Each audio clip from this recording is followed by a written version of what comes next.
Hey, before we get started today, I want to remind you of a free resource that we've created for you. It's called our 30-second micro moments of intention with your kids.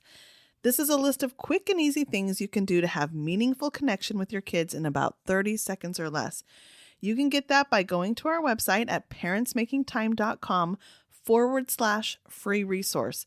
Go there today so you can start building lasting memories one micro moment at a time. As you are making parenting decisions about your own children, you've most likely heard something from your own parents like, that's not what they told us to do. And it's true. Expert parenting advice hasn't just changed over the years, it's oftentimes completely flip-flopped.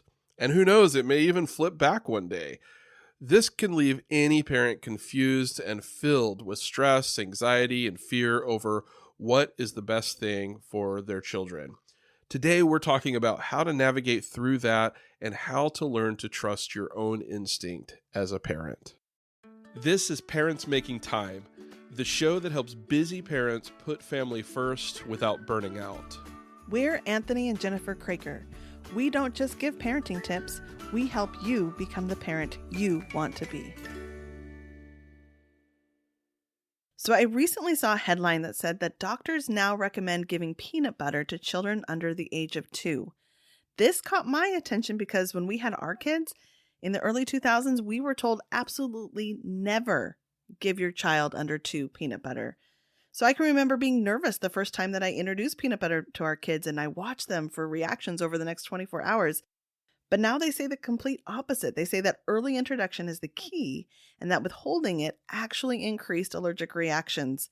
I didn't know this, but apparently they started changing this recommendation back in 2015. And then over time, they've followed that and they've actually seen a 43% decrease in peanut allergies. So this got me thinking about all the expert advice I've heard over the years and how it was always different than the advice I knew my mother had received. And that confusion and stress and even anxiety can be caused by that, especially during those early years of parenting. Yeah, now we want to preface the rest of this episode with, we are not putting ourselves above the experts about these things. We're not experts. We're not telling you what advice to follow or not to follow. Our purpose here is to point out that there is room for your parental instincts, even with all the expert advice that's out there. So the mistake that parents often make is that we don't think we know what our children need. We discount our own parental intuition. Even the National Institute of Health has articles that recognize the value of parental intuition, and we need to recognize that as well. Yeah, mom and dad really do know best a lot of the times, even if it might conflict with conventional wisdom. We think that degrees or studies always trump instinct, and that's just not the case. Sometimes it does. A lot of times it does. There are really valuable things to be learned from those who have dedicated their life to research and scholarship and to learning about these topics that we haven't dedicated our lives to. So we're not discounting what the experts say. We think those things are important. I'm grateful for the scientists and researchers who do really, really important work to help us know what we should do to best care for our children. But sometimes our instincts will contradict, even if it's just slightly, what the experts say we should be doing. And so practical application of expert advice can sometimes be difficult. We really need to dial in to our own intuition and make sure that we're comfortable with the decisions that are being made for the health and welfare of our own children. Yeah, we get so stuck in our belief that we don't want to change. So I can think of an example of that with our kids. It was when we had our first daughter, and I was so sure I had read so much about how breastfeeding was so much better for our babies. And, you know, there are scientific articles, there are facts about that, right? It can be a very hot button issue.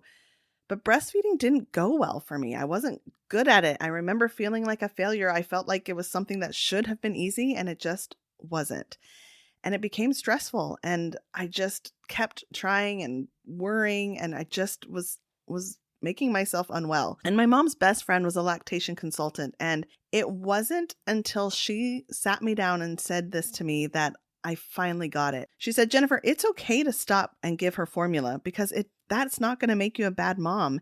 In fact, in this case, it will make you a better mom because a happy and healthy mom is much better for a baby than breast milk. I realized then that my instinct was telling me to stop, but I was so caught up in the experts that I wasn't putting myself or my instinct before their advice. Yeah.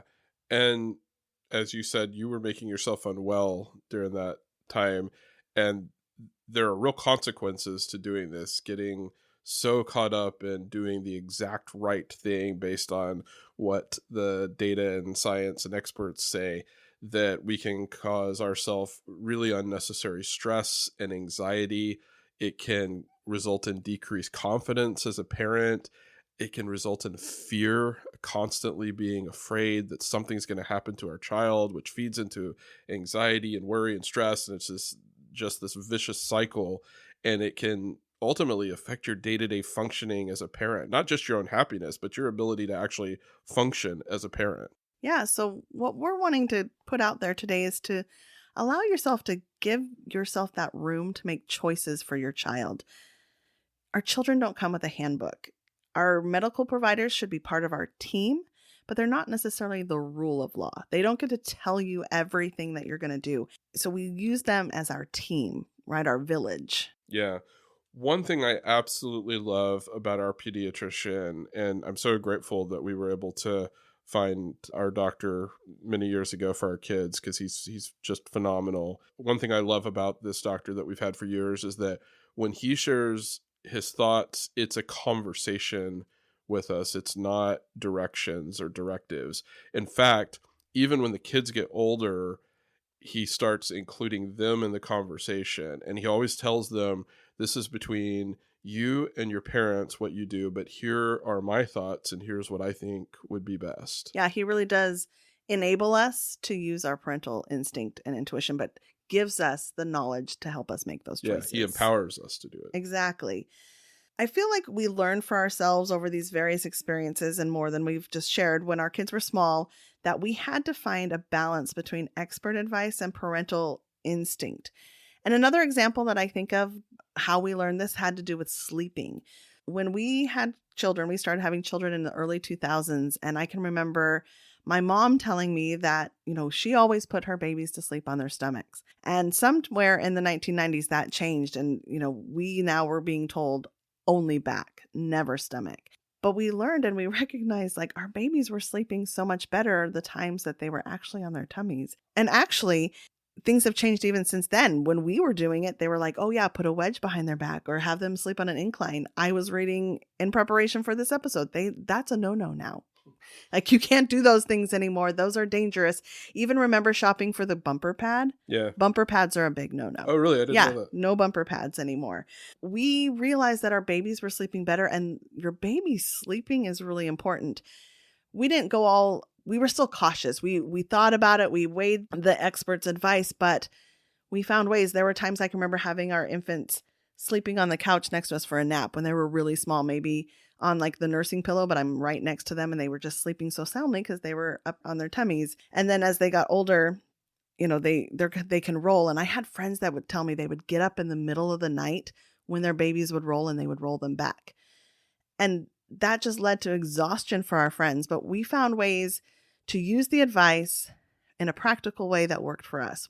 So while we were careful about it, we found ways to allow our babies to sleep well, but still take precautions that took advice from those experts. But like I said, we had those friends, they were exhausting themselves trying to live by the experts. And as we learned this lesson when we were young about not solely relying on what the experts say, but also trusting our own intuition, that's been beneficial because that lesson has carried over into parenting our kids when they were in their elementary school years and their teenage years, into adolescence and early adulthood. There's expert knowledge and there's practical knowledge, and both are really valuable. And you've got to learn to stop stressing over parenting based on what the experts and the research says currently, and find what works for you and your family. Listen to the experts, learn from the experts, learn from the data and the science, but trust your instincts and make the decisions that are best for you and your situation. Each child is different, and each family situation is different. And so there is room for instinct and intuition in parenting. And at the end of the day, both you and your children will be happier if you do so. Yeah, for sure. So if you liked what you heard today and you got something out of that, please, if you haven't already, leave a rating or review for us wherever you've listened to us, and share this with a friend. We want others to feel empowered in their parenting as well. And in our next episode, we'll be talking about a simple but powerful shift that can help you avoid parent burnout by getting your kids involved in age-appropriate chores. We'll share how to move past the guilt, how to make chores feel much more like teamwork instead of tension, and why letting your kids pitch in isn't just helpful, it actually builds responsibility, confidence, and connection. If you're tired of doing everything yourself, this episode is going to feel like a breath of fresh air. So tune in for practical tips to lighten your load and strengthen your family. Until next time, make time to become the parent you want to be.